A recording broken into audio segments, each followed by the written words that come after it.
Assalamualaikum warahmatullahi wabarakatuh. Perkenalkan, nama saya Kusno Khotimah. Di sini saya akan sedikit menjelaskan tentang hal-hal penting yang harus diketahui dalam memahami dan menyusun legal audit. Yang pertama adalah auditing dan kesehatan dalam institusi. Secara umum, institusi, perusahaan atau organisasi yang diaudit ini dapat dikatakan baik apabila institusi dan perusahaan yang diaudit ini memelihara kontinuitas usahanya dengan baik, sehingga dapat memenuhi kewajiban ke semua pihak yang berkepentingan. Terdapat 4 pihak yang mempunyai kepentingan dalam kesehatan suatu institusi, perusahaan, atau organisasi yang diaudit. Pertama, stakeholders, yang kedua pemilik, yang ketiga adalah pengurus, dan yang terakhir adalah karyawan serta pemerintah yang menyangkut stakeholdersnya. Stakeholder sendiri ini mempunyai kewajiban untuk mengetahui teknis suatu institusi, perusahaan, atau organisasi yang diaudit ini di mana ia berhubungan. Nah, selanjutnya untuk pihak institusi ini mempunyai kewajiban untuk bekerja secara profesional. Sedangkan kewajiban dari masyarakat ini untuk memberikan informasi yang baik secara benar mengenai apa yang dirasakan oleh masyarakat ini tentang dunia suatu institusi, perusahaan, atau organisasi yang diaudit.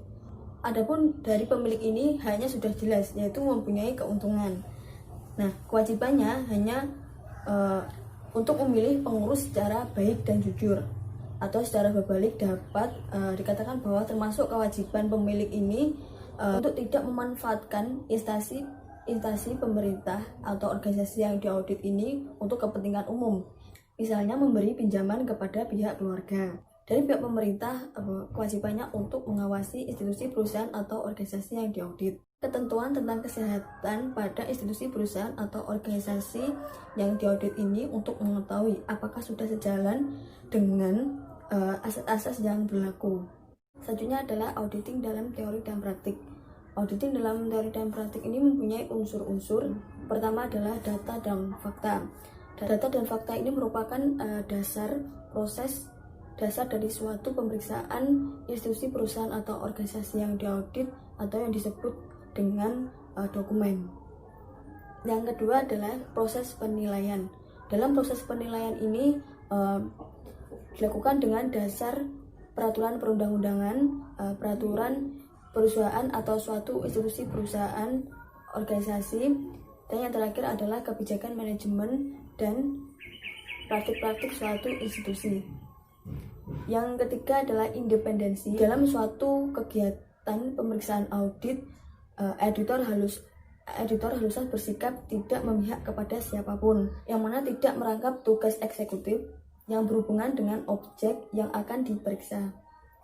Selanjutnya adalah menilai tingkat kesesuaian, tingkat keamanan, dan tingkat kewajaran. Untuk menilai tingkat kesesuaian ini, transaksi atau keputusan dibandingkan dengan peraturan, sistem, dan prosedur perusahaan, masuk peraturan pemerintah yang terkait. Selanjutnya adalah tingkat kewajaran.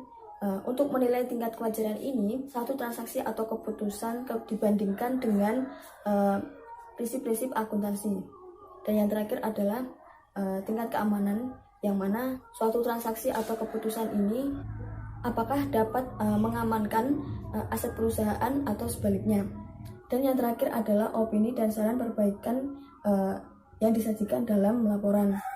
Opini yang disampaikan lazimnya ini ialah hal-hal yang berkaitan dengan adanya ketidaksesuaian dengan aturan yang berlaku, adanya tidak kewajaran di dalam suatu transaksi, juga ketidaksamaan dalam suatu aset perusahaan.